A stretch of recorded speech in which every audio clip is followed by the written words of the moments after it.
Welcome to the United We Scan podcast, the podcast by rural carriers for rural carriers. The views expressed in this podcast do not reflect the views or opinions of the United States Postal Service or the National Rural Letter Carriers Association. We ask that you please consult your assigned union representative for guidance in your local area. Make sure you like this podcast, share with your fellow rural carriers, and subscribe to be notified each time a new episode is uploaded. Please rate this podcast 5 stars where applicable and leave a comment or question for us below. Thank you. Now, here are the hosts of the United We Scan podcast. Hey, welcome back, everybody. Episode 69. No Joy and Sunday Amazon and much more that we're covering tonight. So it's been a week. How was your week, James? Oh, it was about normal for me. I did get my entire year of radar reports for this past year, plus I got the year prior's radar reports as well. And only since January 1st do I have any coverage factor on the radar reports. So prior to that, I don't have any information of my coverage factor to that, which is surprising because we've had coverage factor for every single May mail survey. So I'm still trying to figure all this stuff out and get my disputes put together before the 19th. And it's been up and down with box holders. I have 3 box holders this week altogether. So that was a lot of fun delivering all of those. And just weather and normal stuff. And then got to the weekend. Got to enjoy yesterday, going around and doing a few things that need to be done. And then today went to the model railroad, probably for the last time ever, to help them do inventory of all the model railroad equipment that they have in the layout, while one of the guys who loaned display models for the layout came and picked up his stuff off the layout. So I don't know what's going to happen with it, but it's now looking good and probably will never step foot in that building again. So it's kind of a sad day today for me. But ready to take on this episode and ready to take on this next week. How was your week, Bill?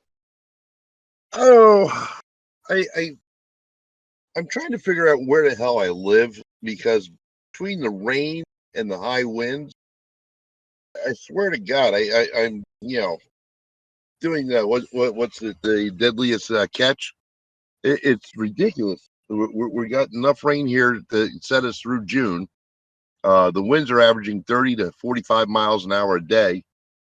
I'm sitting on my back porch this morning, and the little rug we have there at the step off to the ground goes flying by me because a gust of wind picked it up and just did an I dream a genie right by my head. I was like, dang, what's going on here? Average week, same bullshit, same assholes, just a different day with the same weather.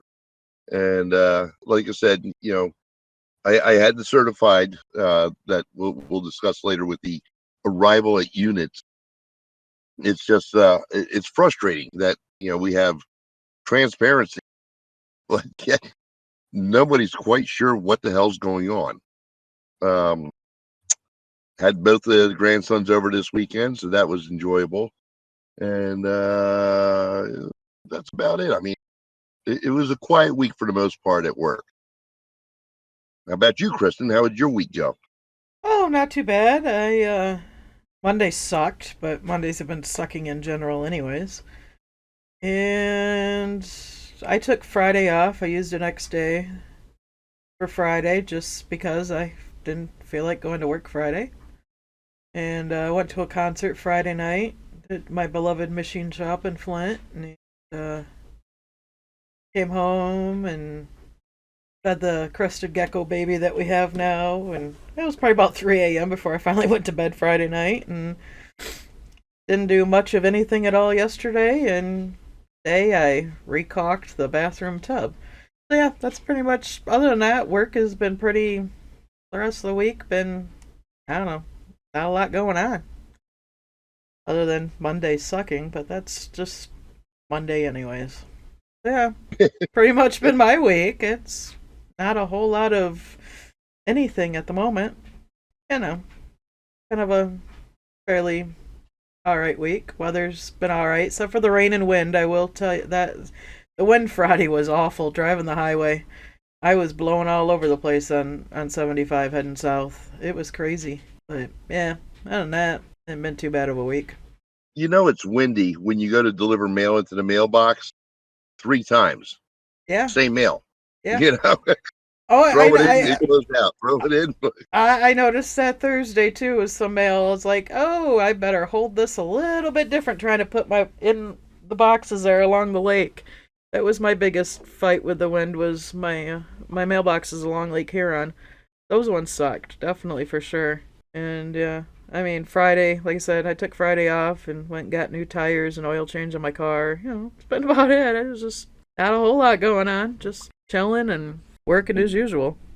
We'll see what tomorrow holds for me since I wasn't there for 2 days. Oh, It's going to be fun for you. Oh yeah. All right, so let's just get right into the top news story we've got so far.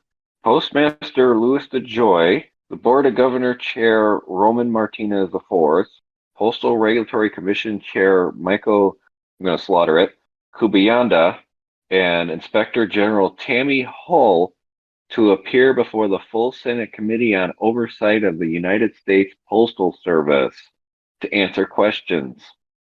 Apparently, all the news articles and information that has been coming on, as well as all the gripes of the public going to our senators, has decided to drag these 4 people in front of the Senate committee.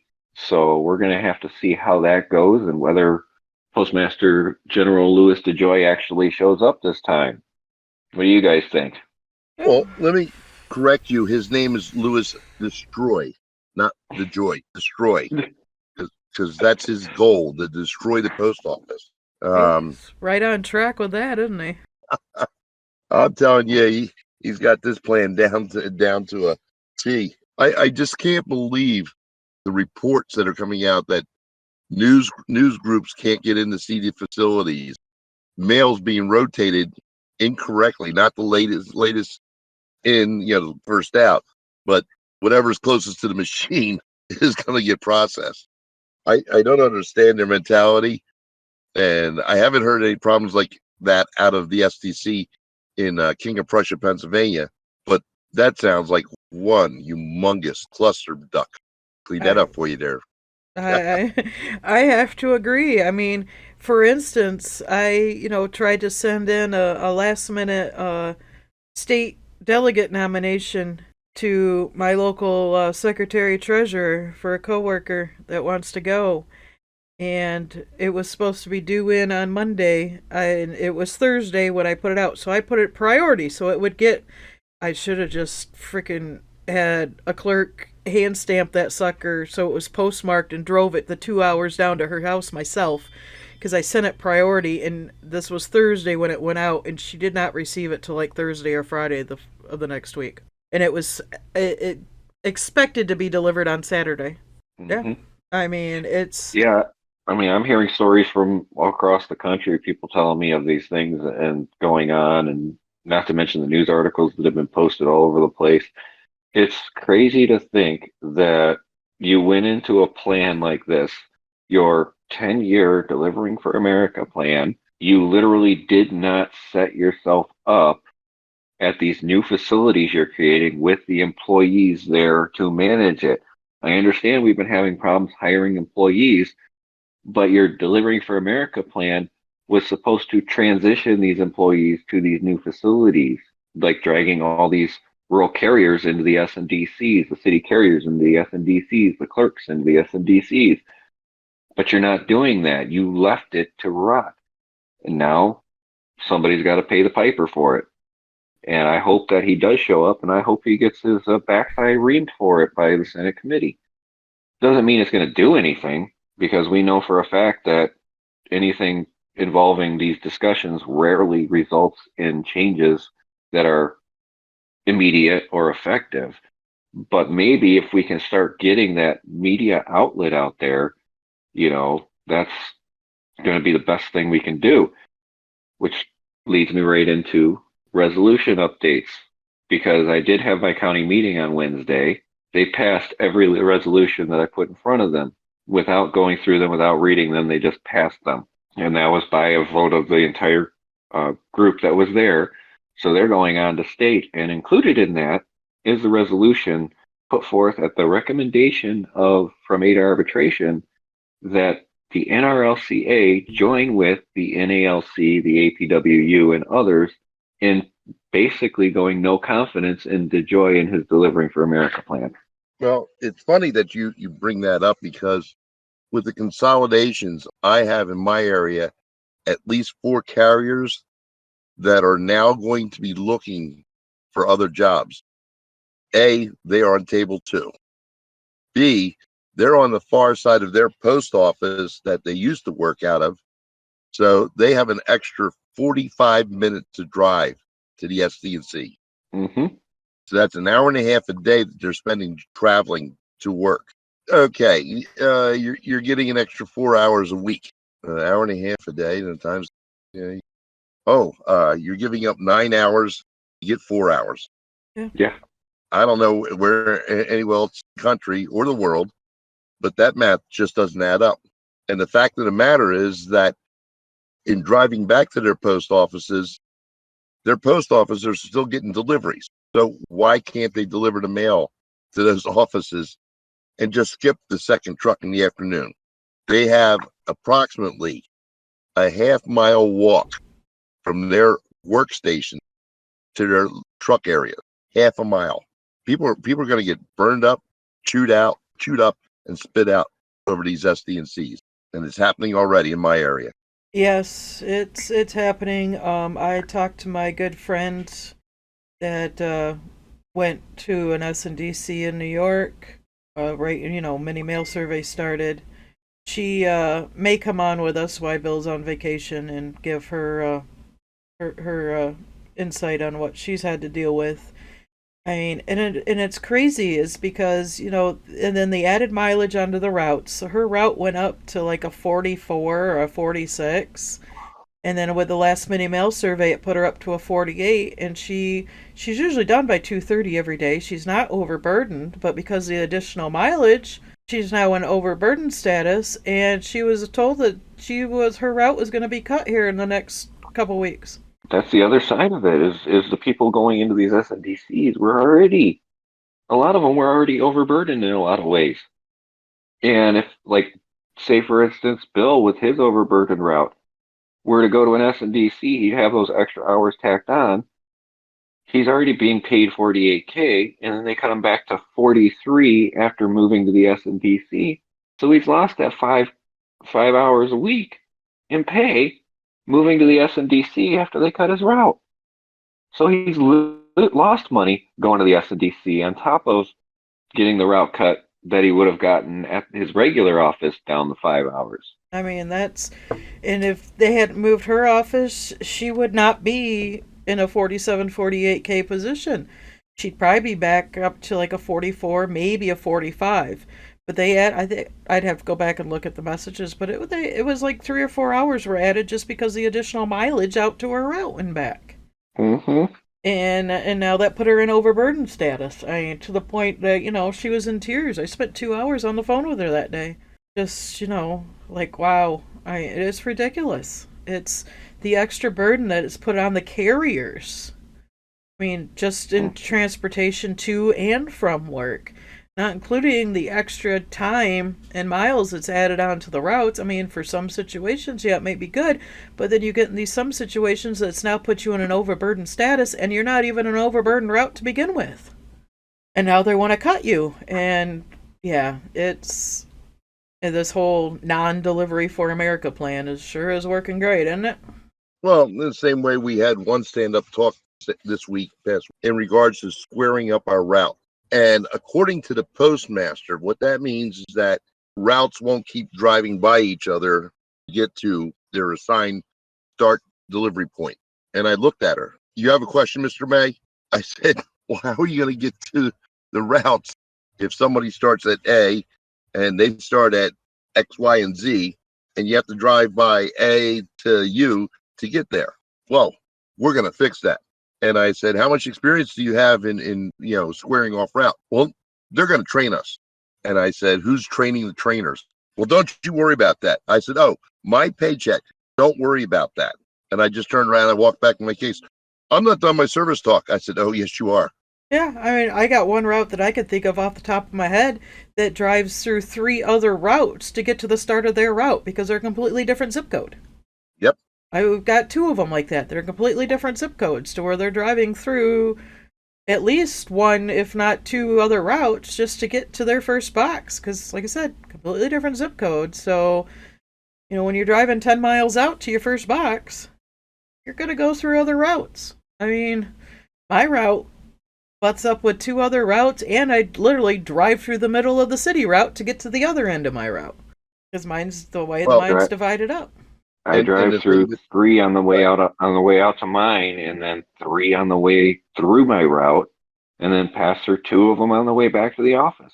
And let me remind you that squaring up also means that everybody's going to average a K43. Yes, that's what I have heard. When she said that, I heard somebody do the old bullshit. Excuse me. Yeah, I don't want a 43. I'm happy with my 46. I don't know who said that, but it sounded familiar. Yeah. These people have no clue. They really don't. No. Nope. None whatsoever. Management has absolutely no clue what they're doing. They have no clue how to do this stuff, and they've proven it time and time again. And unfortunately for me, it also proves that the union leadership is showing that they don't know how all of this stuff works. I mean, the latest thing they've come out with is, hey, here's a spreadsheet for you to figure out your route coverage. Even though they turned around and recently put out information about those, how route coverage works. And the first one says that they use breadcrumbs as well as DPS and, of course, your flats that you're supposedly credited for. But yet, on the 4241 A&M dispute sheet, it says route coverage. There is currently no report available to calculate this. So management apparently has no way to calculate it, even though they're showing it now on the radar report. And yet, I've had contacts with the union tell me that breadcrumbs aren't used for coverage factor, and it's been proven by the people who have stopped for 3 to 5 seconds at every box and not gotten 100% coverage every single day that they've stopped at every single box. I had a person tell me that they believe that it's not just active boxes, but even your inactive vacant addresses that haven't had a box or mail delivered to them in 20 years or so, stuff like that are also part of your coverage factor. So nobody has a clue what our coverage factor is, but supposedly if you do this little spreadsheet, you can know if your coverage factor is accurate or not. But yet it says on the 4241 A&M, you can't use that spreadsheet to dispute your coverage factor either. So I don't know what you guys think. Do you think that leadership even knows what goes into our coverage factor? Probably not. Yes. I saw that sheet and I printed it off and I put it in the bathroom just in case I run out of toilet paper. I mean, that's how useful that is. Your coverage factor. We have informed delivery. We have informed visibility. We have this. If you have a box holder, you don't have to worry about it. Okay, what happens when the clerk hands you off 1.5 feet of clerk mail and you have to deliver to an address that's getting no DPS or any other type of mail item that's on their forms in their data, but you're actually delivering it? That's an active box. That's coverage, and that's not factored in. And they can't prove it to you because they don't know. And that's the problem with this whole program. There is no transparency to the national board because they don't care. They're taking the word of the engineers as gospel, and we're getting screwed over it. And you're right, James. And the word of management.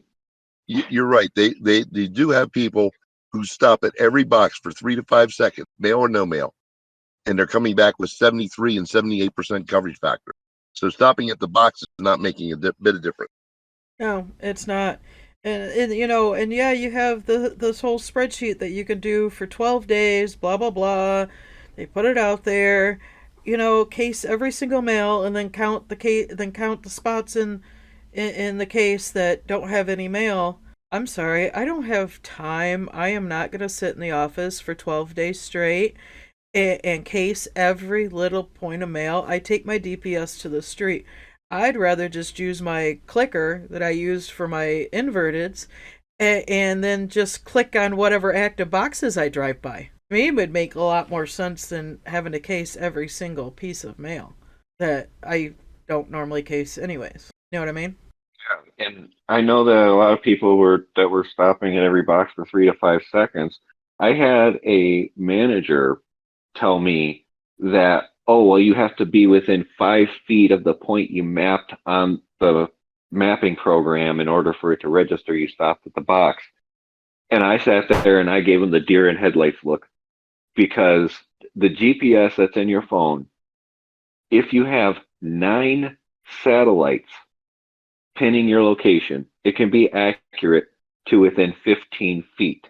But most often, if you're in an area with low satellite coverage, it could be 30 feet, 60 feet. If you only have 2 satellites, it would be accurate within 150 feet.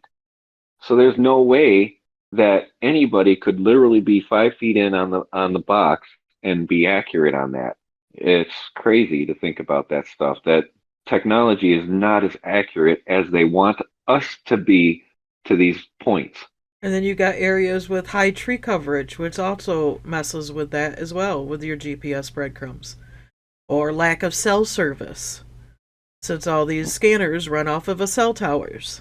Oh, that's why they put the transponders in the trucks, remember? I thought that was for VMF purposes only. I don't have a No, transponder in my truck. well, that's why you're getting the low coverage factor.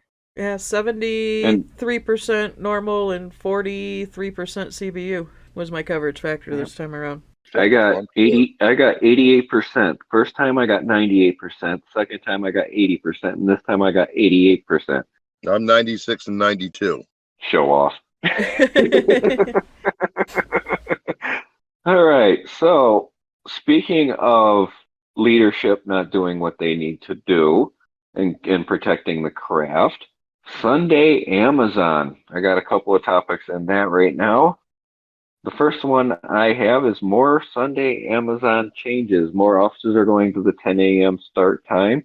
And the other interesting aspect is the clerks are starting later too.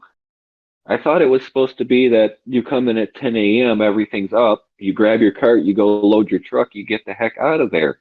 Within 15 minutes is what management wanted. But no, I've heard reports that they're going into these offices and the clerks are still sorting parcels. They're having to help the clerks sort parcels, and it's a foobar all the way up through the whole system. And then carriers are out later, 6:15, 7, 8 o'clock at night, getting out there in the dark. It's a safety problem, but they're literally just pushing back everybody now, including the clerks. When is our leadership going to step up and file a step 4 on this for safety? They're not going to. Well, I'm trying. We know we know they listen. So I was hoping we'd hint them into it. Now, I'll ask the critical question. What makes you think they care? Exactly. I said they're not going to. They this is one of those things where management made this call and they're just gonna be like, yeah, all right, whatever. Meanwhile, Yep. I saw a video earlier today. It was somebody's second time out on Amazon Sunday, and the truck caught on fire. Yep, just saw that one too myself. Yeah. Yeah. Burned to the ground. Yeah. Burned to the ground. There was absolutely nothing left but the frame, a little bit of aluminum, and the wheels and the engine block. That was it. That was what was left. He'll be back on the road next week. Yeah. But did you scan everything before it caught on fire? Yeah, no. Nope. Sorry, I'm gonna make sure myself is out. Yep, I'm gonna make sure that myself gets out safely. I'm not gonna go back in there to a vehicle fire and get out everything that I can or scan it or whatever. No, that's dangerous. That's not safe. I mean, these things could explode. I'm getting my ass out and my lunch bag so I can sit there and watch it burn while I have something to eat. You know why I call 911 to let them know I got a vehicle fire. That'd be about it, Wait, man. Yeah. Oh wait, gotta call the supervisor if there's even one available to contact on a Sunday. And just hope Amazon didn't send anything flammable or in there as well. You battery. know. Yeah. Oh And yeah. more fun. All right. And the next topic on that, the Sunday work rotation. When there aren't enough to rotate, subs are working 7 days a week because there aren't enough people to cover routes during the week as well. How can they manage to get some time off for themselves and stuff like that when management is turning around and just basically abusing them? And we know that we, as the presenters here, know that contractually there is no obligation for management to give RCAs any days off. But how do we deal with the Sunday work rotation? Yeah, if you don't have enough people to rotate, I'm gonna say that's where your 3971 comes into effect, and hope that they allow you to have it off. Uh, or there's other options of getting the day off that I'm not going to endorse. But yeah, Well, it sucks. well, yeah, as an RCA, unfortunately, management has the right to mismanage, to use and abuse you in any way, shape, or form they can if they need to. Yep. And I know it sounds terrible the way I'm saying it, but that's unfortunately the way our contract is written.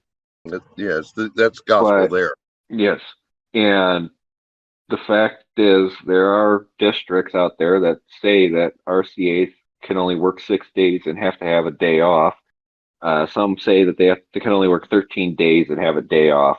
But that is a district rule. It is not contractual. And if you want to work that day that they want to force you off, you can file agreements on it because it's in the contract that you are not required to have a day off. And if you are a designation 74 or a designation 79, they cannot pull you off your route one day so that they can have you work on Sunday. They can't do that. Yep. And we just had it posted in the live stage chat. And if you're listening to us on the podcast forums, we do have a live stage where we do these recordings on our Discord server. So if you're not in our Discord server, why not join us on here? Hashtag shameless plug. I know Discord's been doing some updates on their apps, so definitely for those that are having issues hearing us, I would definitely try and maybe see if your update is needed or whatnot. I know on my computer it updated both last week and this week when I logged in, so I haven't tried to update on my phone, but I use my computer on Sundays. I've heard iPhone users have been having problems with it. Another reason to have an Android. Shameless plug. Um, that's the thing But is with Sundays and RCAs is you really are left at the mercy of the post office. You really are. I mean, And, I've been there. I have been there. We all have to a point. and here's a situation where this is where an office has to work together in regards to looking out for the subs. My sub had a funeral to attend and couldn't get off, and I made myself, available to work my drop day so that she could get off. Then the following week turned around and they had a bit of a medical situation. Again, I was, available. It was a day that I was scheduled to have a examination. It was done at 8 o'clock in the morning. So I explained to the supervisor, I'll be available after 9 a.m. if you need me to be. And 9 a.m. came and went, nothing. And I started on my way home from the doctor's and got a phone call and said, "Oh, can you come in?" Sure. I'll come in. And what's done on my route? Nothing. We had nobody planned for it. Like, yeah. but but the thing of it was that the next day, I would have been in anyway. So if I didn't come in, I'd have been just screwing myself. But work with your subs in regards to getting them time off. Offer to come in if if it's available to you on your top day. Help them out. I mean, they appreciate it. Good subs do. Some don't, but I like to err on the better side of my judgment. and just say, if I can help you out, I'll help you out. Oh yeah, I've told my sub that, many times. Hey, if you ever need a Saturday off, a weekend off, or whatever, something going on, something come up, just let me know ahead of time. That way, if it's, it's got something that going on that I don't have anything going on, and you just really need a Saturday off, or you got something going on, or something else came up, let me know. I have no problems doing that. It's when the only issue I have is when, a carrier doesn't have a sub that likes to take every weekend off throughout the entire summer, is begging to have it off, and the supervisor tells her no because nobody's willing to give up their J or K day, and then in fact protects their K day with an X day previous to it, so they can't steal their sub. Might happen this weekend. It you work with your subs. I have no problems if my sub says, "Hey, I want to have this Saturday off. My mom's coming up to visit, or I got my kid, or I'm going to this kick-ass concert, or something like that. A buddy of mine wants me to go camping. All right, I ain't got nothing going on this weekend. Sure, why not? Bother me one bit. Yeah, work with your subs. They'll Oh, definitely, bad. I, have each other's backs. yeah, I felt bad. My sub asked me one day if I could work that Saturday for him, and I'm like, I already have something planned that Saturday. I think it was the booster was planned that weekend, and he was like, my brother's coming up, and I want to spend time with him. And I'm like, dude, I wish I could. If it was last week, I would have done it, but this Saturday I've got union stuff I've got to go to, so sorry, man, but I can't cover it. Made me feel really bad because I love helping out my subs as best as I can. I try not to leave them stuff to deal with on Saturday. I try to manage the fuel in the truck to try and get it so that way they don't have to fuel the truck on Saturday. It was a lot better when we had Amazon Sunday because they had to fuel the truck on Sunday anyway. That's how you take care of them. You try to make sure that everything's set up the way that you would want it set up if you were a sub. Try to take care of them because they'll take care of you. When I first started, I had an awesome regular who took care of me tremendously. Shout out to Linda. And, and I learned a lot, and I'm the same way with my sub. If you need the time, let me know ahead of time. I ain't got nothing going on, no problem. I'll work it, whatever. Just remember, you may be working the following Monday. I'll have no problems DACA are in it, but just prepare it. It may not be the day that you want me to take off. But, Yeah. it's, yeah, you got to take care of them. You really do. As being a sub who was both taken care of and ran ragged, it helps if you take care of your subs. It really does. Speaking of subs, ARCs, RCAs, and union membership. This one actually came up to me this past week. The protections of the contract for ARCs and RCAs.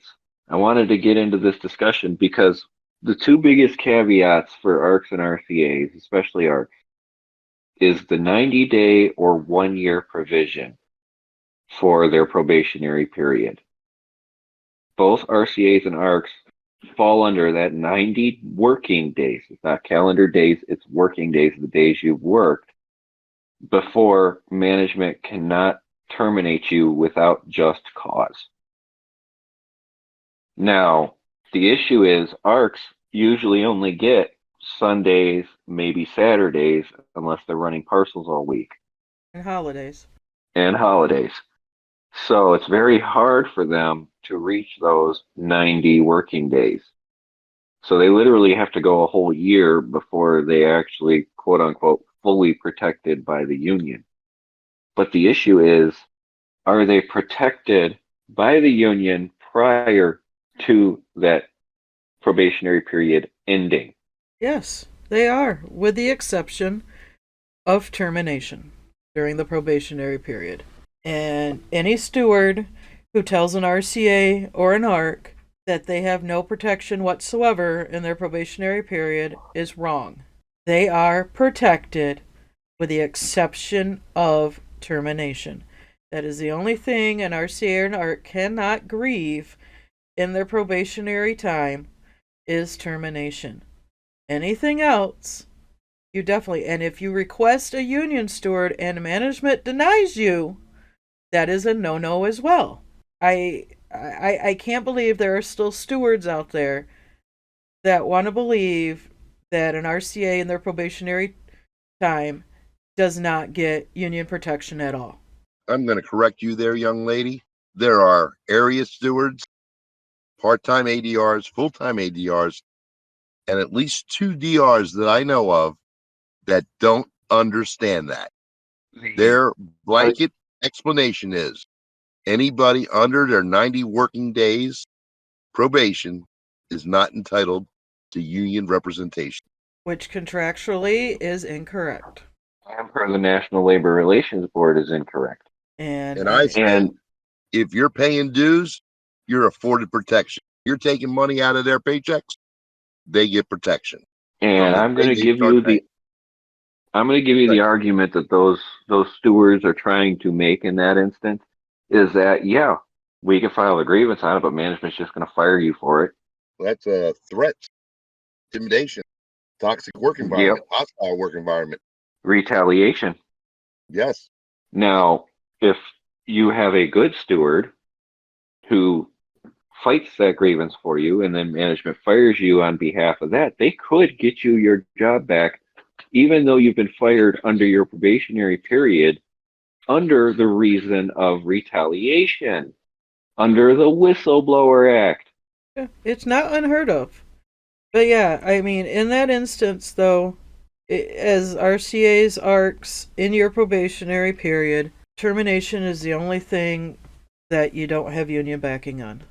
Anything else, and if you're getting pulled in for an I&I or anything like that, and you request union representation, you are supposed to get it. Right up through the disciplinary procedure. And if that disciplinary procedure was termination, unfortunately, contractually, you cannot grieve it within your probationary period. But anything else, you can. And that is the biggest issue with the NSS right now, is not all of the steward system is on point with that. After that, I also wanted to put in that I did put a resolution in that our stewards be able to file grievances on behalf of carriers like every other craft out there for this very reason. Because if the steward witnesses it and grieves on it, the steward is the one fighting for that, not the carrier. The carrier is not responsible. The carrier should not be retaliated against for it. Protect the craft as the steward. My only thing, and I do agree with you to a point. If you have an instance to where, they want to file a grievance, but they're afraid of the retaliation, and that's why they do not do it. But if they want a grievance filed on their behalf, yes, a steward should be able to file on behalf of that carrier if that's what they want. If that carrier does not want a grievance filed, then the steward needs to back down. But with that aspect, if the carrier wants the grievance filed, the management would still know that the carrier was the one that filed the grievance, even if the steward stepped up and filed the grievance on behalf of the carrier. I mean, I can see your point, though. If it's a blatant contractual disregard by management against a carrier, against multiple carriers in the office, or whatever it is, and it is witnessed by a steward, yes, I do believe the steward should be able to file a grievance right then and there, as a witness to that blatant disregard and breaking of the contract. I completely agree with that. Exactly. But I think when it comes to individual stuff, if somebody does not want to, then that steward should not file that grievance on their behalf if that's not what the carrier wanted. Yes. Now, let's play this scenario out, okay? An RCA under 90 days runs into a situation in the office, steward witnesses it, and under the pretext of conditions that James sets forth, the steward files a grievance on behalf of the RCA. Now, management comes back and retaliates against the RCA. Well, you have dual protection there because the RCA did not file that grievance. The steward did. So that's an obvious retaliatory attack on that individual, knowing full well that the steward was responsible for filing it as they witnessed the violation. Yes, it's cut dry. I'm the steward. I filed on behalf of this individual because I saw the violation. They didn't ask me to. They didn't ask me not to. But because it is a contractual violation that I observed, I'm filing it. Therefore, any type of action taken against that carrier has to be seen as blatantly retaliatory because of the fact that you can't go after the steward. I do see your point there, yes. Yeah, I think if you witness blatant, a violation of the contract, and you witness it, eyes, ears, you're standing right there when it happens. There are many times where I've seen that where I wish I just could have filed for people, or just filed in general for the office.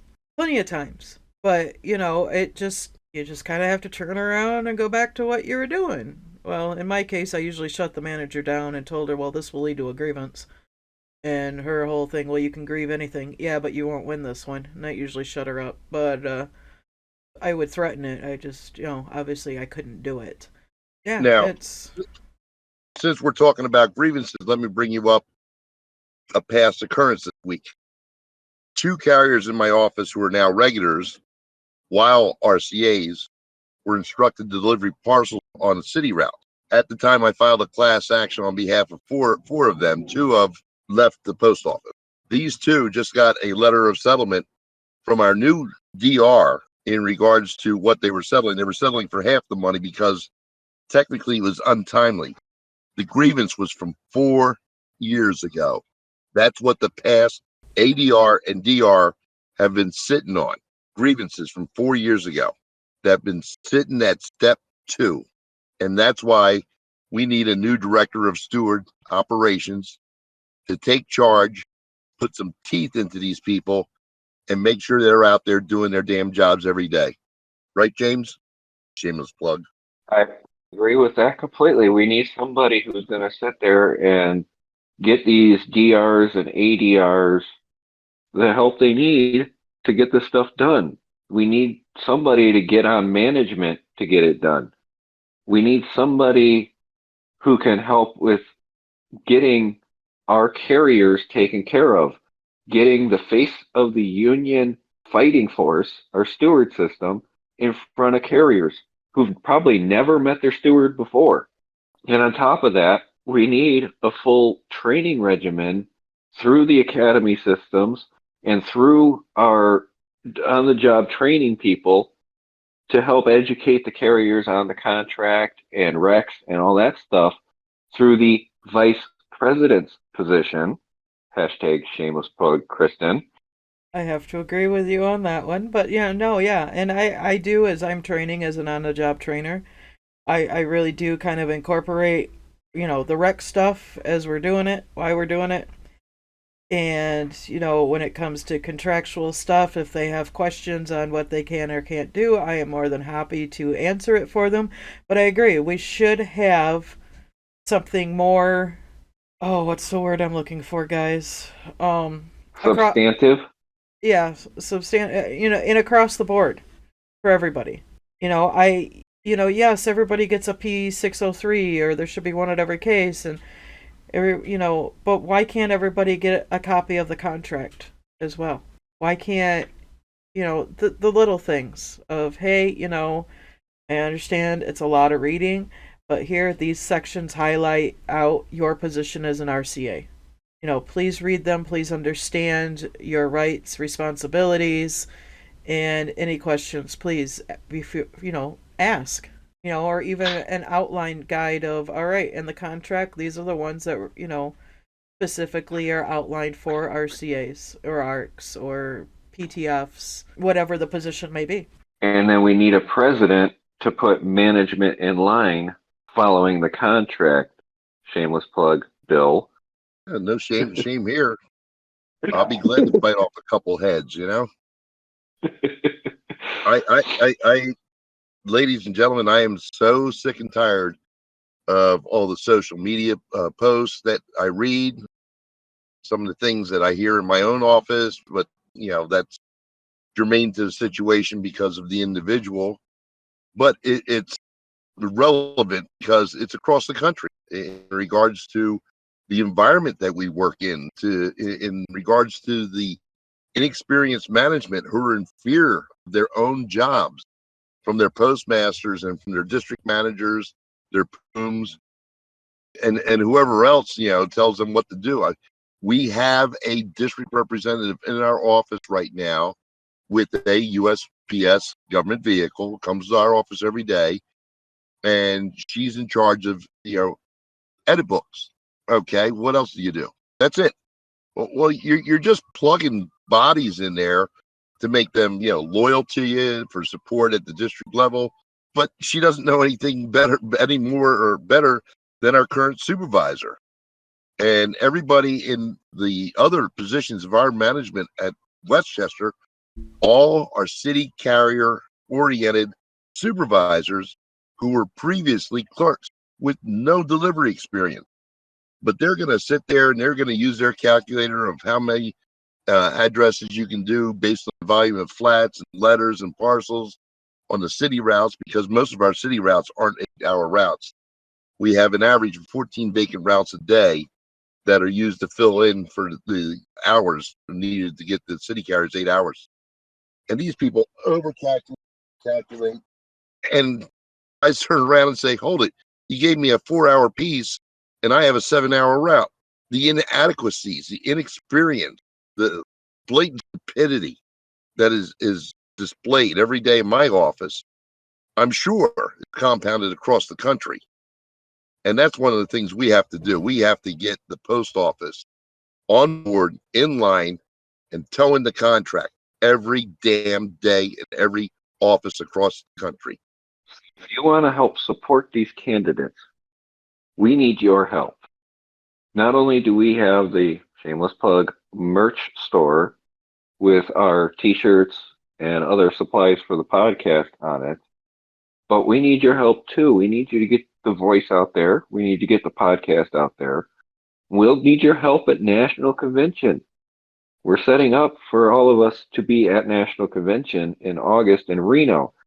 And if you're going to be at Reno, we're going to look for you to help us. We need people to walk with us at caucus. We need people to help show everybody who we are. We can't do this alone. I tried that last year. I got 124 votes in a 3-day campaign, which was really good for somebody who didn't know anything about how he was doing it. I had help in the form of everybody here on the podcast. And I'm asking for the entire podcast audience for their help this year to help us help the craft. And if you want to help this craft and help us, message us. All of us are available. Not only do we take your questions, but we'll take your help too. And the other thing of this situation is that we're not going for these positions to help ourselves. These are positions of responsibility that we take seriously in regards to elevating our craft and protecting and educating our fellow brothers and sisters. And we're not going to be a panel of 9 like the current national board. We're going to be a panel of 100,000 plus, because every one of you need to contribute to us things that have to be addressed every day across the country. We can't do it alone. You're our eyes and ears on the ground. And when you bring up a situation, we'll get it addressed. We won't sit there and say, oh, you have to go through this and that. We'll put the people in place to address the situation that is, bothering you, that is a contractual violation that you feel threatened by. We will react to what your needs are, because guess what? The only reason for the national board to exist outside of contract negotiation is to represent the craft, the entire craft, every single person in the union and even the non-union ones when it comes to disciplinary issues or contractual issues. Absolutely. We're there for everybody. We are there for everybody. On that note, Go ahead, James. What's the next one? We're swaying a little bit. All right. Second trips. This has come up also. This is dealing with clerks who obviously don't know how to operate the pass machine to put packages they scan in the afternoon on the next day, or express mail, or packages that were missorted that management didn't bother to figure out a way to get it delivered. And they say you have to go back out and deliver it. Would you like to go over second trip language for carriers there, Kristen? Yes, there is a spot in the F-21 time and attendance manual. There is also, and I'll get to that in just a moment, there is also a step 4 from 2005. And I'm going to read this real quick because this kind of, the first paragraph kind of covers a lot of things that we've been seeing. As the parties recently met in pre-arbitration discussion regarding the above referenced case.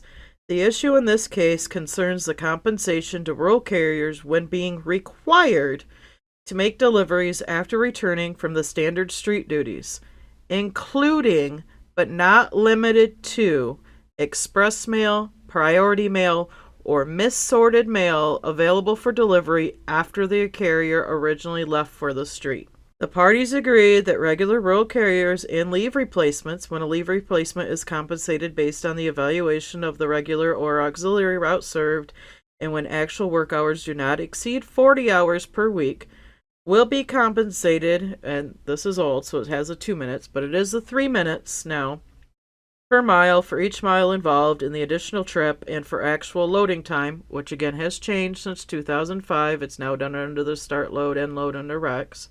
At the carrier's straight time rate, which is Article 8.3.A, when being instructed to make additional deliveries after returning to the office because of mail received after the carrier originally left for the streets.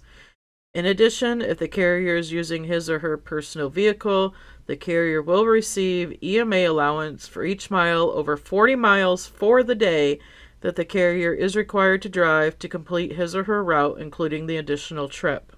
An additional trip performed by a regular carrier or substitute rural carrier designation 72, which I think we only have a handful of those left, during the Christmas period will not be compensable, but the carrier will receive additional EMAs described above. However, a regular rural carrier or substitute carrier may be entitled to Christmas overtime in the accordance with Article 9.2.K of the National Agreement, with the exception of the substitute rural carrier leave replacements when compensation is based on the evaluation of the regular auxiliary route served and when actual work hours do not exceed 40 hours per week, will be compensated for performing an additional trip during Christmas period as prescribed above. The big thing is lately has been the missorted parcels, some instances of express, and the ones that the clerks forget to change the date on, and so now they're out for delivery the same day. That's included in that. Management has every right to say they want you to take out and deliver that as a second trip. They are supposed to then compensate you at the 3 minutes per mile and the additional EMA if you're over 40 miles for the day, which does include your normal route mileage.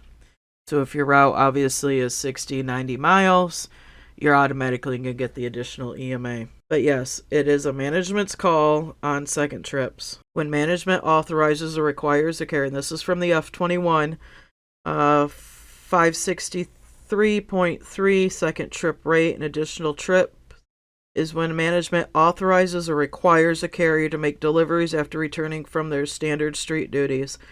So yeah, management is requiring you to go out there, then they got to pay you the second trip rate for doing it. It's not a, oops, they messed up. Would you please go do this? It's, you're coming back in and they're saying, yeah, the clerk's messed up. You have to do this. It's on second trips are completely management's call from start to finish, regardless if it's something that you can't fit into your vehicle or it's stuff that was misthrown or came in late or the clerks sorted it under the wrong dispatch date. They require you to go, then they got to pay you for it. Now, under carrier discretion, Article 2.1.B, F, if management requires you to go out on second trips, and with the present MOU in operation in regards to assisting other routes, you can make a deal to take anything for an adjacent route out with you and be paid at time and a half for assisting on that route while delivering your parcel. Carrier discretion, though. Yeah. In the end game, though, with a lot of the questions is management has that call on those second trips regardless. So if you get back and they say, well, they messed up, these need to be delivered, and they're requiring you to do it, that's completely a management's call to require you to deliver it, and they must compensate you at the second trip rate. Unless you are delivering and assisting with another route, then that obviously is your time and a half rate for a route that is not yours. And if you are if you are an RCA and you're out delivering for an adjacent route, that is green card time, straight time, unless you're over the 40 hours. You mean if I'm a regular, I can't throw the keys to them and say, "Here's the line of travel"? I mean, that's completely a carrier discretion, and you may want to contact your designated union rep after that in case of any discipline that comes out of that. But that I'm going to leave that one completely up to carrier discretion, and please contact your union rep if you do that, and they may tell you, yeah, you should not have done that. Oh, it was Bill. Don't worry about it. So yes, management can require you to go back out after you're done because the clerk's messed up. Plain and simple. All right. Speaking of bad management, we talk about this in the wintertime, but it seems to be coming up again in the summertime. And that is weather-related issues. Now, I've been reached out to by somebody who's had to call off because they had issues at their house due to weather, and management was telling them you either show up or you're getting written up when they're trying to deal with an emergency at home. So I wanted to go over what is the carrier's responsibility, what is management's responsibility under Act of God, stuff like that, and what is a carrier's plan in severe weather, because we're coming into severe weather season. We've had tornadoes, we've had lots of large hail, we've had flooding, we've had rivers flowing in opposite directions due to the winds. Well, even management can't control an act of God. And if you're going to come into a situation where your personal property's damaged, you have to call out. I would photograph everything, not only for the insurance company, but for the post office. And if they want to turn around and give you a PDI, an INI, whatever, people are calling it nowadays, make sure that you have union representation, and that comes under an act of God. Nobody can control that. I mean, the post office has a system in place for severe weather. And we've had that in regards to snowstorms, flooding, hurricanes on the eastern seaboard, that the post office does cancel it. So if they have the ability to do that on their own, then they have to accept the responsibility of taking our word with, evidence, of course, that we have an act of God that has affected us. You're talking about the rain and the winds and everything. How many trees have gone down? How many trees have taken power lines down? I mean, these are all things beyond our control. These are all acts of God. And anytime we had a situation in Westchester, and this one guy lives at the end of a cul-de-sac at the bottom of a hill at the end of the cul-de-sac. Every time there's more than an inch of rain, his basement floods, and it falls under the act of God. And every time he gets the allocated time to take off because of the fact that he's proven it time and time again. So if you can prove that, you should be able to get off. If you don't, then let them go through the process, because they have no validity. They have no grounds to discipline you for something outside of your control. That's me. And we heard all the stories in the wintertime, Buffalo, where they sent carriers out when it was a blizzard and it was getting deep snow out there, and people died in the snowstorm. People are going to possibly die in tornadoes or floods and stuff like that. Don't ever risk your life for the mail. For management, you're just a number. They'll have your position advertised within the week after you're gone. You're important to your family. Your property is important to you. Make sure you take care of yourself first. Because if you don't take care of yourself, how can you take care of the job? The job is less important than your family, your life, and your property. The job provides you with the property, but...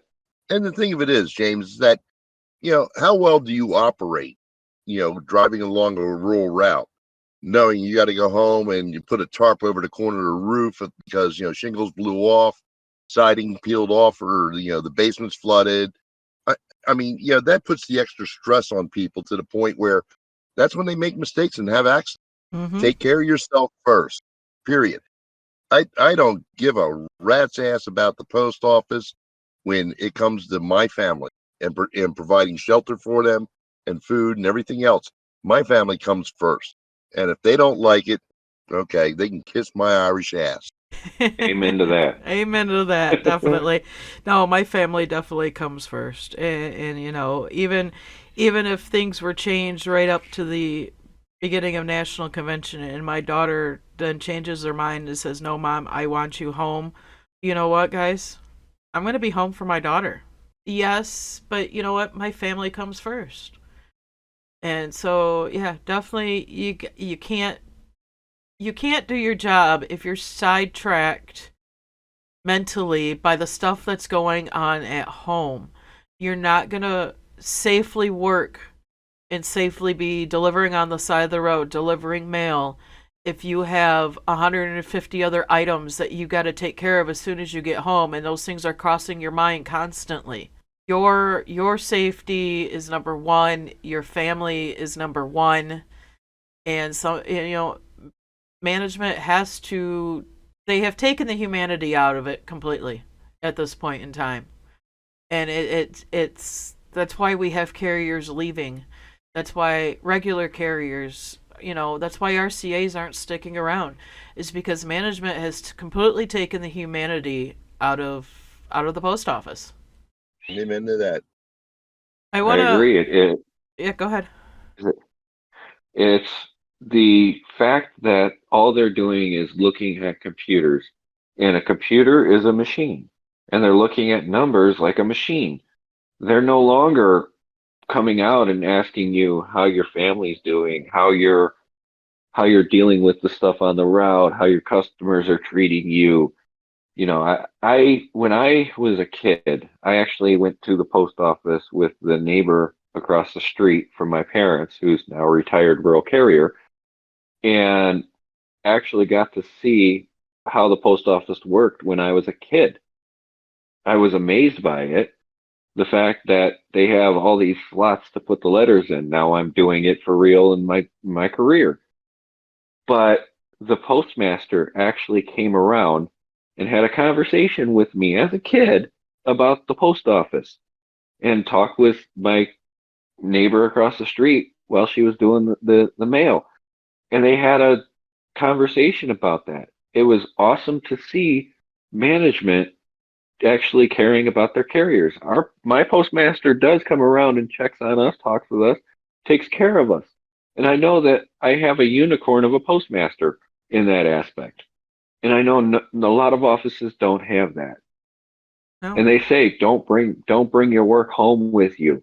Well, unfortunately, us here on the podcast, we do bring our work home. We do try to research this stuff. We do try to learn everything we can about this job away from the job. And yes, it does sometimes affect our family lives. Yes, it does. We take the time away from our family to do this podcast. We take time away to answer questions from people. But that's also part of being a union. That's part of being a craft of brother and sisters is you take care of each other as a family. You guys are our family. We care about you just like we care about our family. I want to read an email that we got earlier this week. This email almost brought me to tears. And it tore at my heartstrings so bad. It was titled Defeated. And it says, "When I was very young, I was in an abusive relationship. I was degraded, bullied, low self-esteem, and all the things that goes along with being abused today. Oh, excuse me, all the things that goes along with being abused. Today, 40 years later, I find myself feeling the exact same way, but this time is from the Postal Service. I have been in the Postal Service for 24 years. 17 years as a regular, and I am so defeated. I was hoping to retire at 65, 3 more years, but I realized I need to get out of this abusive relationship, so I'll be retiring in the fall at 62. I really hope that you can make changes to the system that is so broken. Good luck and stay strong because I no longer have the fight in me. I am done. Thank you for your time and effort. And that's what we don't want to hear, is that people want to get out because they're abused so hard by management, by the leadership of the union, by the way the leadership runs the steward system, But that they have no option but to leave, to get out of the abusive relationship that they're in. And the fact that the abusers don't even acknowledge that they are abusive, almost in a narcissistic type of way, that it hurts us to hear somebody say, I've lost the fight here. when you can relate your career to an abusive personal relationship that you may have experienced, decades ago, and now you're feeling the exact same way that you did with your career that you've been at for almost half your life.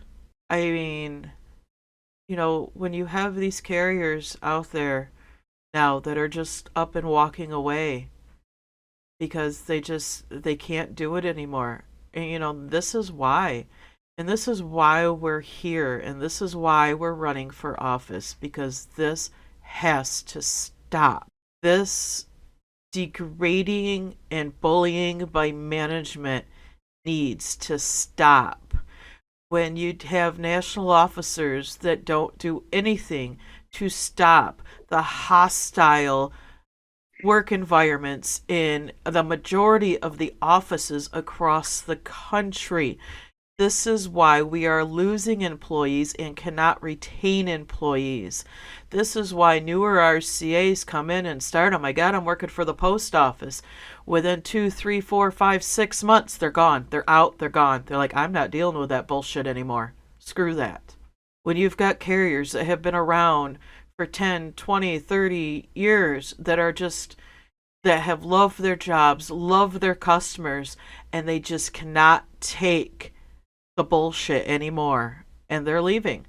This right here is why. I mean, this is why we're here, because we see it, we've gone through it, we are going through it in many cases, and we don't want it to continue anymore. It needs to stop. And then you can turn around and compound that with the fact that you have a national board that sits there and makes comments such as, you've had it too good for too long. Oh, if you apply the bell curve to 66% of the people who lost during the first mini mail survey, it's not that bad. Oh, really? Oh, we lost 240 union members, but that's okay because we gained more than that in new hires. Well, how long do you think it's going to take for the new hires to bail on you? This cavalier attitude that they have towards the craft, who is paying them for their protection, education, and promotion of our craft. It's ludicrous that they have this cavalier attitude in regards to representing the craft. There's only one reason for them to be there: us, the craft. That's the only reason. Otherwise, we can put a turd, a rock, and a cesspool up there and get the same shit from them that we do from you. We don't need the same banter from our own national board that we're getting from management. Or when you have a And you're national board member who flat out says, well, anyone can deliver the mail, not everyone can do this job, in response to when I ran against them as an RCA. Again, that person at the time was vice president. They are now president. The degrading needs to stop. It's, maybe some carriers, some routes did have it good for a while. But I could tell you a majority of them out there have not. There are offices that have not. That definitely outweighs the ones that, maybe their routes did drop, but then they were, higher up on evaluation and now they're lower, but they've lost that much more. Maybe some of their true ones, maybe they did lose a few hours. And rightfully so did lose a few hours. But what about these routes that were so under-evaluated? I mean, I know my route was a 42 prior, and it's now a 46. I'm not overburdened status. But that's 4 hours difference is huge. And then you've got people with routes like Bill's. And then we've got the ones that we said, 90 standard hours. Yeah. I mean, come on now. And What about the relief for these? But what about, and then we're going to cut some of these routes that were 48, that just went to a 48K after they've gone to the SNDCs, which are still nowhere near technically being overburdened, but because they're a 48K, even though the carrier's done by 2:30, 3 o'clock on most days, but because of the added mileage, it now puts them in an overburdened status. So we're going to whack them apart. But these carriers that have 60, 70-hour routes, they're still pleading for help.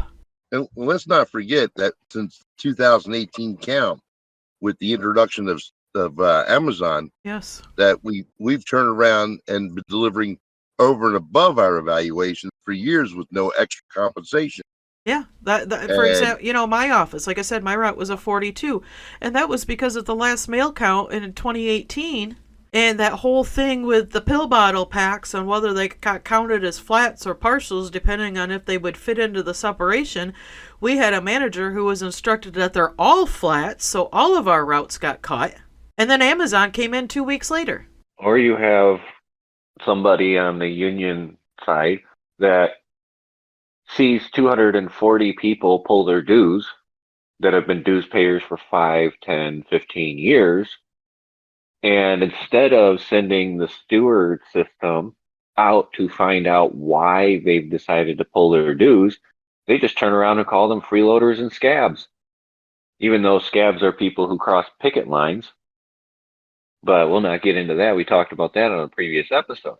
But the fact that you have people who have paid dues for years pulling their dues out of the system should be a red flag to anybody in a leadership position. But instead, they're more than content with that, because the people that will continue to pay dues are either the ones who want to fight for change or the ones who are content with the way things are and how we're being treated by management. And those 240 people were knowledgeable people with experience that pulled their dues. They weren't newbies that just signed the form at training to have their dues withheld. These were experienced carriers from 4 different states, and they said enough is enough. Just like the Boston Tea Party. Yeah. No taxation without representation. No union dues without representation, and they felt like they had none. All right, guys, before we wrap it up here, I have one of our Spotify listeners had posted a question this week, and I kind of really think we need to touch on this one for her real quick. So we're going to change tune.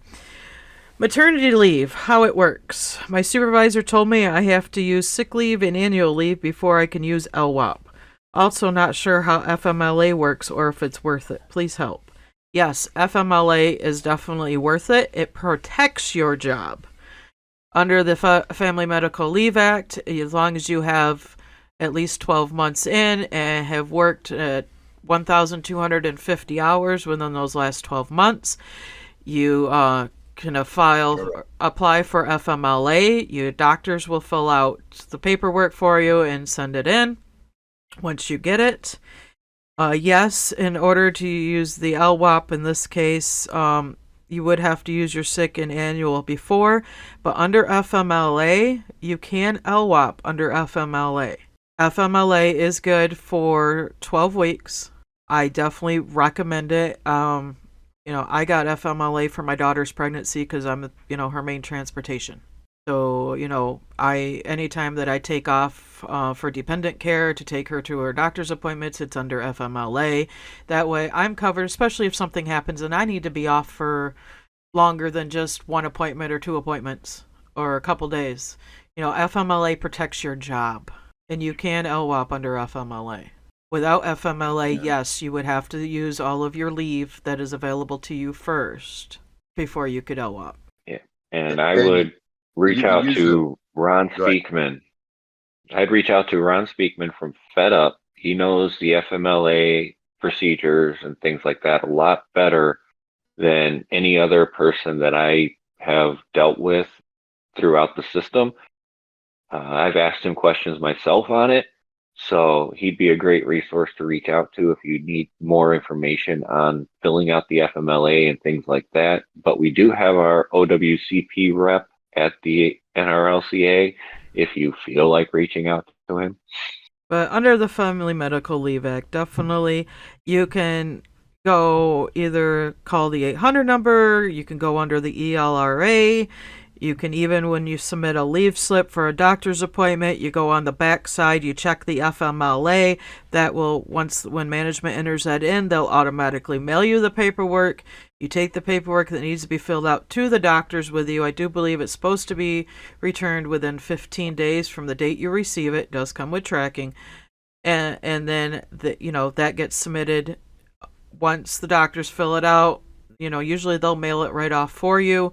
That gets sent in. You'll get your FMLA approval, denial, whatever it is, your case number, all that stuff, and then you include your FMLA for those appointments or any other additional time. I highly suggest it, especially with maternity leave, with taking off. This will allow you kind of to stagger your sick leave and your annual leave as well with LWOP. That is the one exception with LWOP is with the FMLA. So yeah, I highly suggest getting the FMLA for maternity leave.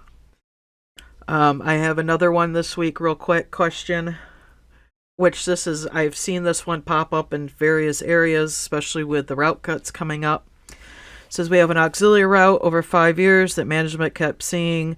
Overburdened routes will be cut and place it to the auxiliary, but nothing has been done so far as our way can file a grievance. If they've been saying it for 5 years, then with the wrecks in the last 2 years, though, it's kind of late on that end. But with these new cuts coming up, keep your eye out. If they have routes that they're going to cut and they don't place it with the auxiliary route, guys, I don't know. Is there a grievance on that one or not? So back 5 years ago, when they were talking about cutting the overburdened routes and putting them on those routes, it should have happened probably prior to the mini mail survey, and I would have filed the grievance back then. But once the first mini mail survey came out and they decided that we were going to use the new cut system to adjust routes, that's when you come into the caveat of, we don't have a system to cut routes right now. We don't have a way to do this. We don't have a system in place to do that. I have been highly arguing that they should be using the old system to cut routes if they can't cut them with the new system.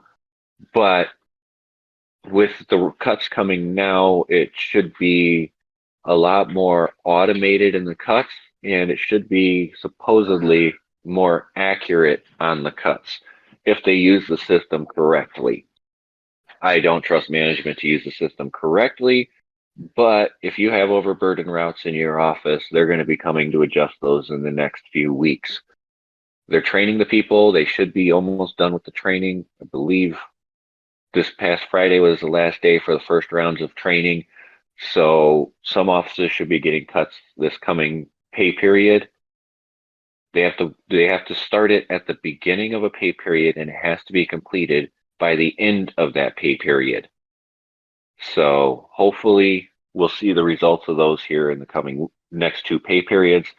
And it should, after all things are said and done, increase that aux route. And if it doesn't, you could file a grievance on that, but I doubt that the grievance would be valid in a lot of ways for that with the way that they're going to do these cuts. All right, got another one real quick. This kind of goes back to the Amazon Sundays. It says, in Texas, I was told that the late time for Amazon Sunday at 10 due to keeping carriers at 4 to 5 hours of delivery only. Does not seem like they'll have time to carry anything by Amazon or not all of it. That's just a quick comment on that. Again, what the true reason for switching to 10 o'clock, we honestly don't know. So I heard a And rumor on that. And the rumor was that we're getting paid $1.50 a parcel to deliver Amazon, and we're costing them $2.50 to deliver a parcel for Amazon. So they're trying to shorten up the delivery points between each parcel that we have to deliver on Amazon Sunday to try and lower the cost per parcel of delivery. And this is their one way of doing that. It's trying to force carriers to go faster and do even more work for less money. I got a good Just one, like we have guys. to do more letters per minute than we used to also. All right, this question's been asked on numerous platforms geared towards the three of us. And I'm going to put it out here now. That way everybody can hear us, even though we have mentioned it many times over the course of time. It says, I have a question about social media presence for the candidates. If or when you are appointed to a national board position, would you consider an NRLCA podcast to help with transparency to members? Absolutely. Absolutely. I believe that coming out here and speaking weekly on issues that carriers are having is a benefit to the craft. I believe getting out there and speaking publicly about issues that carriers are facing is a benefit to the craft. Social media has been a huge benefit to this craft. The fact that we are getting out there and having carriers getting information, getting help, getting answers, figuring things out, pointing them in the right direction, even if it's not giving them an answer, but pointing them to where they can find it, is a benefit to the craft. And I know that according to the National Labor Relations Board in social media policy, as long as you are working to unite in a concerted effort discussing wages, benefits, and work conditions, it is First Amendment protected speech. And anybody who says otherwise is misinformed. Yeah, no, we've already said many times that we would continue this on. It's been. I think there needs to be more transparency, and I think social media can be a great tool when used properly. well, and I think the fact of the matter is that if the NRLCA has a Facebook page that's accessible to all members, whether they be dues paying or not, will offer us the opportunity to be able to address issues in a quicker timetable, because of the fact that some of the non-union members don't feel like they get the representation, or they have the ear of the union, and we do have to represent them. But just because they're non-union members doesn't mean it doesn't affect everybody.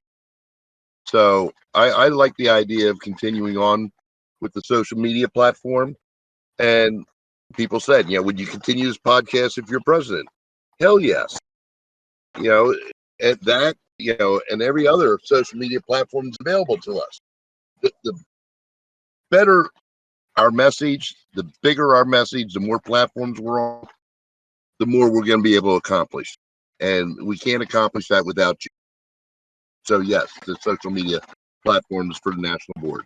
I think it'd be more You can, united too. I mean, you're gonna get more people together than. I mean, we're all members of all the groups, and you see the bickering and you see the cattiness, and anymore I just scroll through a lot of that. I can't even stomach the cattiness. I really can't. But I think to get more people united and bring people together for a concerted effort, I mean, definitely social media when used properly, in any platform is definitely helpful. Can be helpful. yeah. And if you look at the current NRLCA social media, all of them, they have no comments available. You cannot comment on their social media. Now, being somebody who has ran a Facebook page, and we currently run a Facebook page, as well as groups and things like that, the issue for that is in order to get seen, even by the people who follow you, you have to have activity on your posts. You can't just have likes and reactions to them. You got to have comments. because the more people react to it, the more people it reaches. Because Facebook's algorithm is if one person comments on it, it reaches four more people. If two people comment, it reaches eight people, and so on and so forth. It's a very small number of people they actually really presented it from. They move it up on the wall in Facebook. They make it more recommended on YouTube, things like that when there's actual activity on it. And the fact that our union wants you to follow their social media, but won't allow the things that boost the posts to the people that follow them proves that they are out of touch not only with our craft but with current technology. And interacting back. I mean, the more that you interact back, the more it's going to get seen. Not just the comments, but the interaction back and forth as well. Even messaging the pages is a benefit too. Yes, it is. You know, there's trackers on Facebook that tell you it takes you an hour, 2 hours, 3 hours to reply to people, stuff like that. Oh yeah, well, You look. could benefit the craft Oh yeah, and you know easily. and you get those so and so still waiting for a reply. We finished the conversation, but okay, thank you. You know, you get that stuff, and like I said, if it's used properly, I could definitely see it as being a great tool. I understand that when new leadership takes over and they do decide to open the comments up, that we're going to get the floodgates open of people who are going to want to complain about everything that's going on in the union. And that's okay.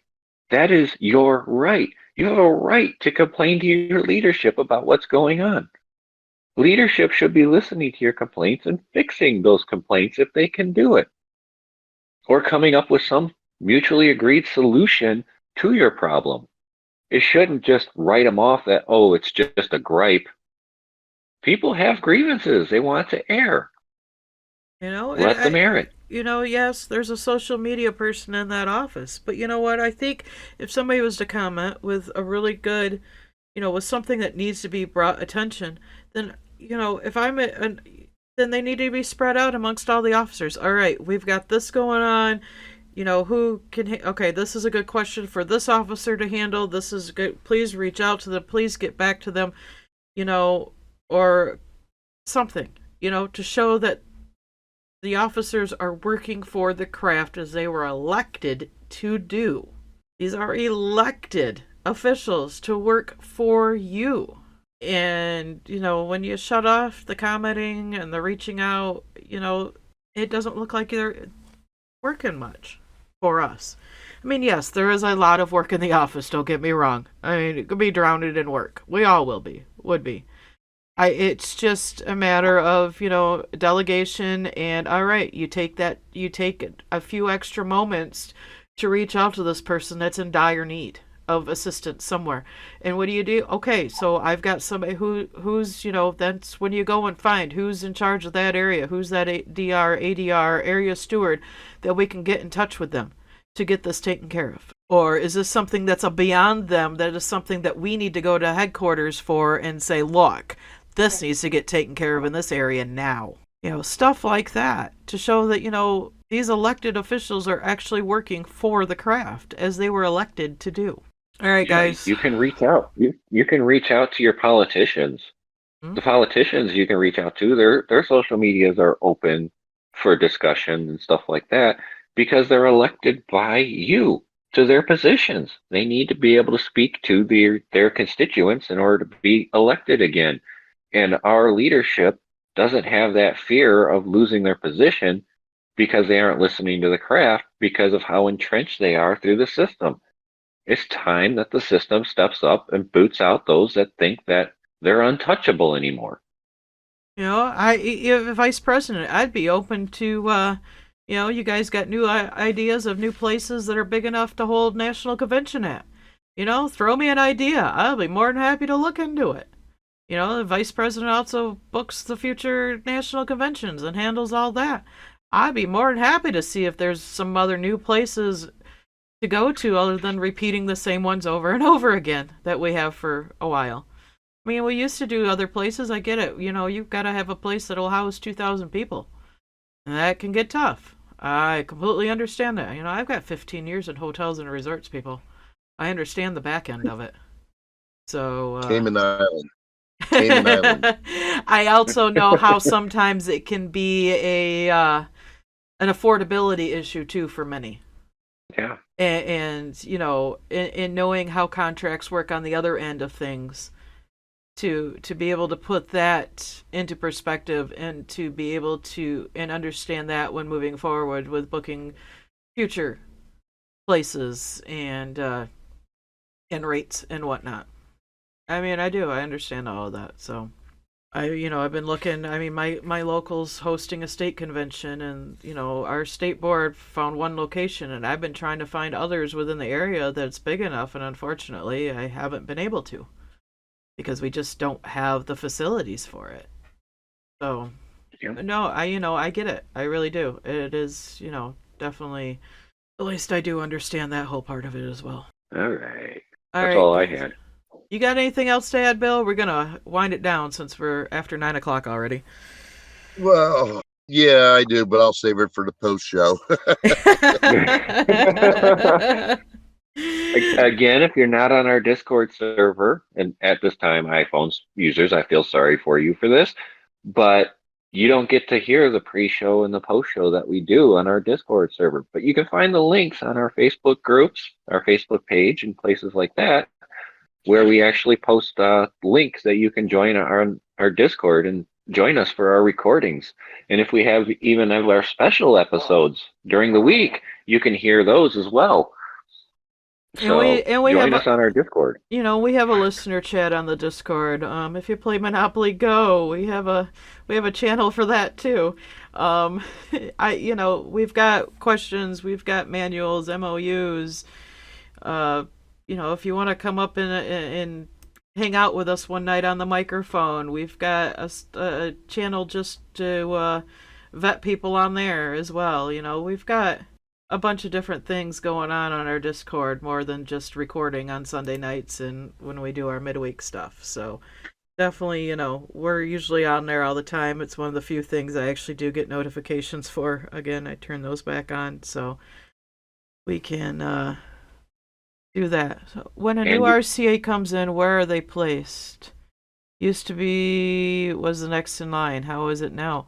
It should be filled from the one that has, unless somebody's put a 120-day letter in, that will jump them to the front of the line. It should be the route that has gone the longest without an RCA. Technically, it should be. They are supposed to be filled as they become vacant. So if you've got, one route that, or, a route that hasn't had a sub in 3 months, one that hasn't had a sub in 2 months, and one that just lost a sub, that one with the 3 months should be getting theirs first, and so on and so forth. Unless the newest one put a 120-day letter in, then that's going to jump them to the front of the line. But that's not always the case. No. Always, because in our district, for some reason, HR just randomly assigns them a route that doesn't have a sub of record as a primary.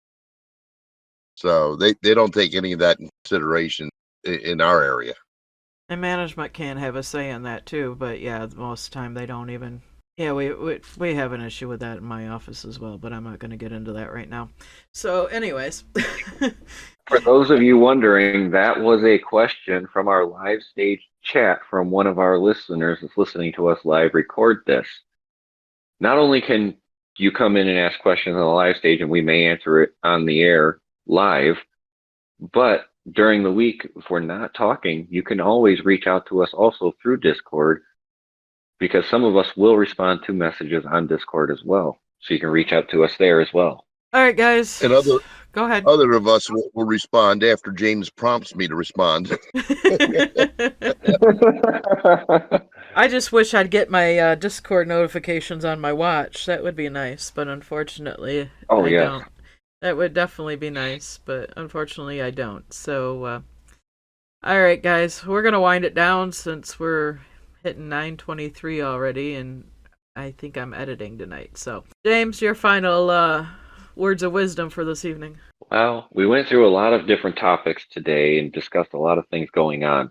But the biggest thing that we are worried about most of all is our fellow brothers and sisters of the craft.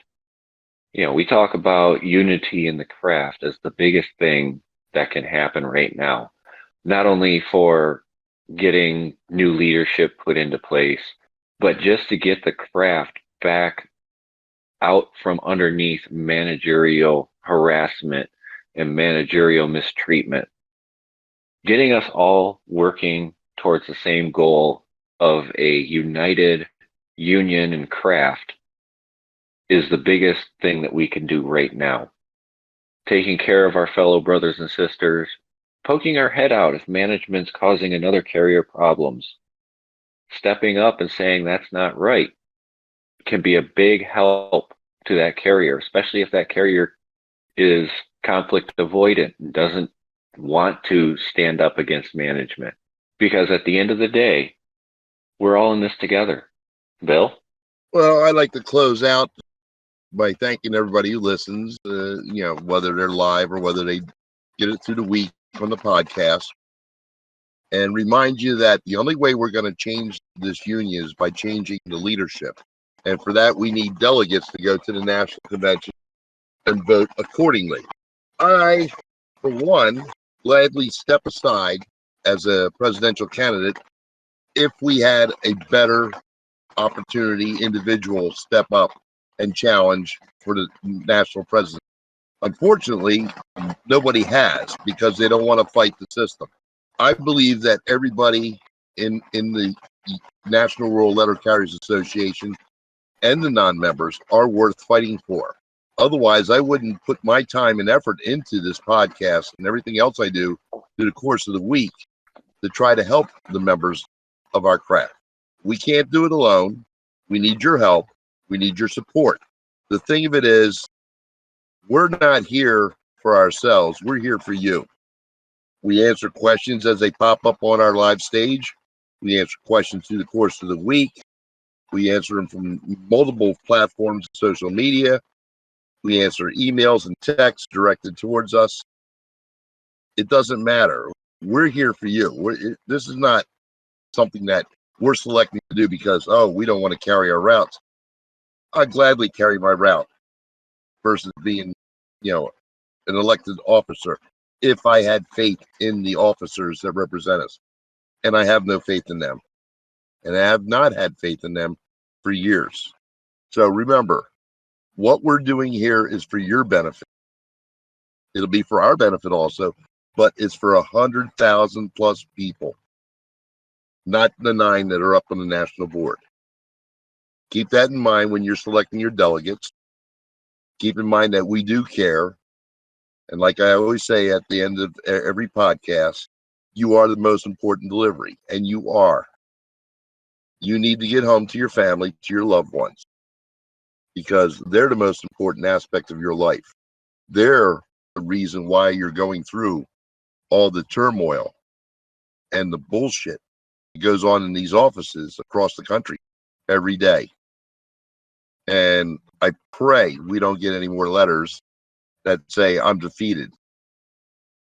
I don't know that word. I don't stop fighting, and I won't stop fighting, because I believe this situation that we are in has to change if this union is survive.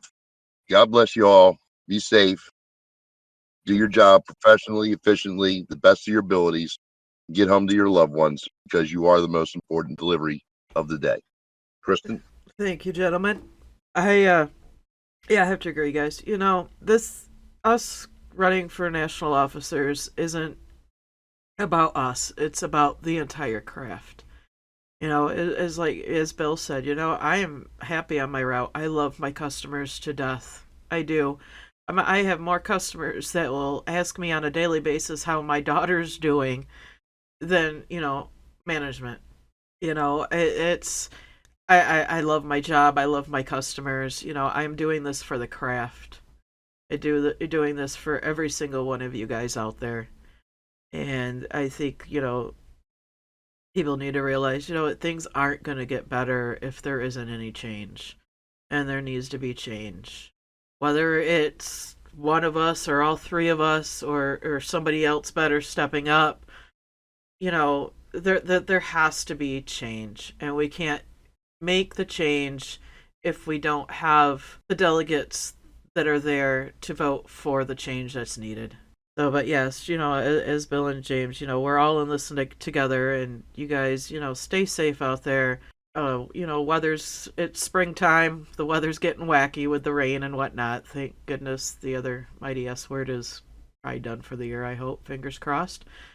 I just come across a Facebook memory from 6 years ago where I got dumped with 18 inches of snow overnight 6 years ago today. It happens, especially in my neck of the woods. But, guys, you are the most important delivery day, getting home to your loved ones. This job is our careers. This is what affords us to have the roof over our heads, to feed our families, to clothe our kids, to get what we need for our grandchildren that are, going to be on their way later this year. This is our livelihoods, and we want to do it to the best of our ability. But at the same time, I want to make sure that we have that career that we all so much love, that can still have that love without having to walk away feeling defeated, without having to walk away feeling we've been in an abusive relationship. Nobody wants that in their lives. I don't. I know guys don't. None of you do. We don't want it, and we know we can help make it better. And on that note, guys, stay safe this week, and we will be back next week.